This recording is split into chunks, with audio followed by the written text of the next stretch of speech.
Maoist పార్టీకి మరో ఎదురు దెబ్బ తగిలింది. Dandakaranya special zonal committee member Salman arrest అయ్యాడు. సాల్మాన్తో సహా నాగర్ కర్నూలు జిల్లా పోలీసుల అదుపులో మొత్తం 5 మావోయిస్టులు ఉన్నారు. మిలిటరీ ఇన్స్ట్రక్టర్ టీమ్ కమాండర్ హోదాలో మీసాల సాల్మాన్ అలియాస్ సంతోష్ నాగరాజు ఉన్నాడు. ఇక సాల్మాన్పై 20 లక్షల రివార్డు ఉంది.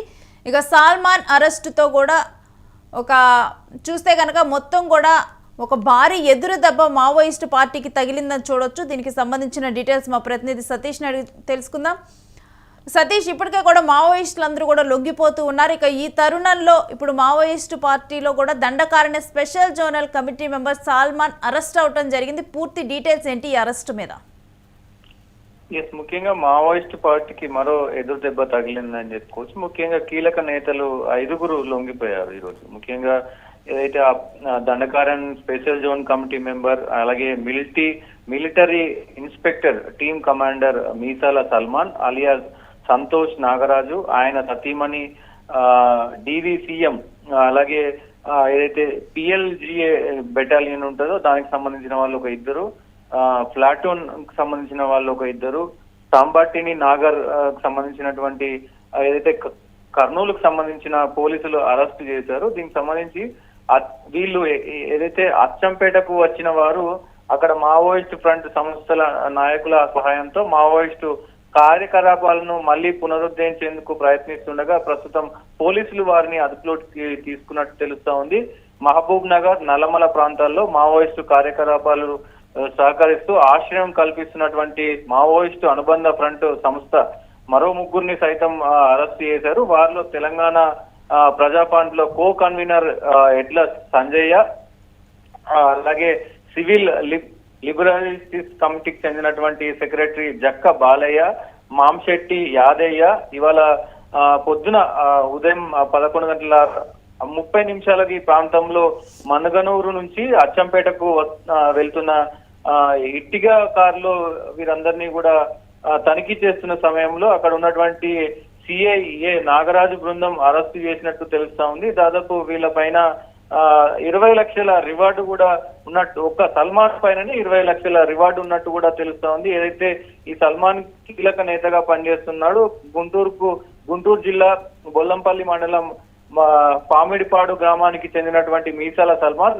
1996లో నల్లమల ప్రాంతంలోని ఈ బొల్లపల్లి దళం ద్వారా ఆయన మావోయిస్ట్ పార్టీలో చేరారు. నేరుగా సెంట్రల్ మిలిటరీ కమిషనర్ ఆధ్వర్యంలో తిరుపతి ఏదైతే అలియాస్ దేవ్జీ హిడ్మా వాళ్ళ నేతృత్వంలో ఈయన పనిచేస్తుండేవాడు. మొత్తంగా ఈ మధ్య కాలంలో ఏదైతే క్యాడర్ అంతా కూడా చెదురుమదురు అయిన కాలంలో ఇప్పటికీ కూడా 200 మందికి పైగా క్యాడర్లను, అలాగే వేలాది మంది సైనికులను కూడా ఆయన ఇచ్చేస్తున్న పరిస్థితులు అయితే కనబడుతున్నాయని చెప్తా ఉన్నారు. వీళ్ళందరి పైన కూడా ఇప్పటికీ లొంగిపోయిన వాళ్ళు అందరికీ కూడా 20 లక్షల రివార్డు ఉన్నట్లు కూడా తెలుస్తా ఉంది. రేణు, సతీష్, అయితే ఈ అరెస్ట్ ఎలా చోటు చేసుకుంది? పక్కా సమాచారంతో వెళ్ళి అతన్ని పట్టుకోవటం జరిగిందా ఏంటి? అది ముఖ్యంగా దీనికి సంబంధించి సమాచారం లేదు. మామూలుగా వాళ్ళు ఏదైతే సేఫ్టీ పర్పస్ వీళ్ళు బార్డర్ చెకింగ్స్ ఉంటాయి జిల్లాల చెకింగ్ వద్ద, ఏదైతే ఈ అచ్చంపేట దగ్గర అక్కడ మొత్తం కూడా పోలీసులు అందరూ కూడా చెక్ చేస్తా ఉన్నారు. ఇట్టిగా కారులో వీళ్ళు వెళ్తా ఉన్నారు. వీళ్ళను చెక్ చేయగా వాళ్ళకి సంబంధించి డీటెయిల్స్ అన్ని చూడగా అక్కడ కొన్ని సామాగ్రి కావచ్చు అవన్నీ కూడా ఉన్నాయి. దాంతో పాటు ఒకసారిగా పోలీసులను చూడడంతో ఆ మావోయిస్టులు కూడా ఒకసారిగా ఆ కదలికలు అనేవి చేంజ్ అయినాయి. దాంతో పోలీసులకు కూడా అనుమానం వచ్చి వాళ్ళని మొత్తం ఆరాధీయగా వాళ్ళ పైన దాదాపు 64 కేసుల్లో వీళ్ళకి ప్రమేయం ఉన్నట్టు తెలుస్తా ఉంది.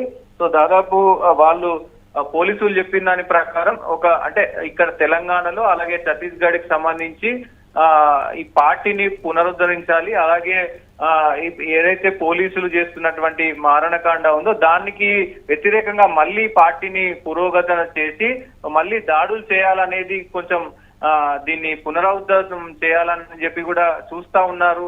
ఈ నేపథ్యంలోనే ఇక్కడ తెలంగాణకు వచ్చి అన్ని సమకూర్చుకొని మళ్ళీ పకడ్బందీగా ప్లాన్ చేసి కొంతమేర ఎదురు దాడి చేద్దామని అనుకున్నారు. ఈ నేపథ్యంలోనే వాళ్ళు ఇట్టిగా కారులో వెళ్తున్నప్పుడు అక్కడ చెక్ పాయింట్ దగ్గర దొరికిపోయిన పరిస్థితులు అయితే ఉన్నాయి. Right, stay with us Satish. మీ దగ్గర నుంచి మరిన్ని అప్డేట్స్ తీసుకుంటాం. ఇక Dandakaranya special zonal committee member Salman arrest అవటం కూడా ఇప్పుడు చాలా కీలకంగా మారిందని చెప్పాలి. ఎందుకంటే పార్టీని పునరుద్ధరించాలి. ఇప్పటికే కూడా మార్చి కల్లా కూడా మొత్తం కూడా దేశవ్యాప్తంగా అసలు ఎక్కడా కూడా నక్సలైట్లు లేకుండా చేయాలని చూస్తున్నారు. మరొకవైపు త్వరలోనే తెలంగాణ మావోయిస్టు రహిత రాష్ట్రంగా ఆవిర్భవించబోతుంది అనుకున్న తరుణంలో కూడా మరలా కూడా ఏదైతే అంతరించిపోతుందో ఈ మావోయిస్టు పార్టీని పునరుద్ధరించాలి, మరికొంతమందిని రిక్రూట్ చేసుకోవాలి, నక్సలైట్లుగా మార్చాలంటూ కూడా వీళ్ళు ప్రయత్నాలు కొనసాగించేందుకు కూడా వీళ్ళు ప్లాన్ చేస్తున్నారు. అయితే అదే క్రమంలో కూడా చెక్ పోస్ట్ దగ్గర తనిఖీలు నిర్వహించినప్పుడు వీళ్ళ ప్రవర్తనలో కానీ ఆ కారులో ఉన్న సామాగ్రి కూడా మొత్తం కూడా చాలా అనుమానాస్పదంగా కనిపించడంతో కూడా వీళ్ళ వివరాలు ఇవన్నీ చెక్ చేసినప్పుడు వీళ్ళు మావోయిస్టులని, వీళ్ళ మీద ఇంత రివార్డు ప్రకటన ఉందని కూడా పోలీసులకు తెలియడంతో కూడా ఇక సాల్మాన్ అరెస్టు చోటు చేసుకుంది.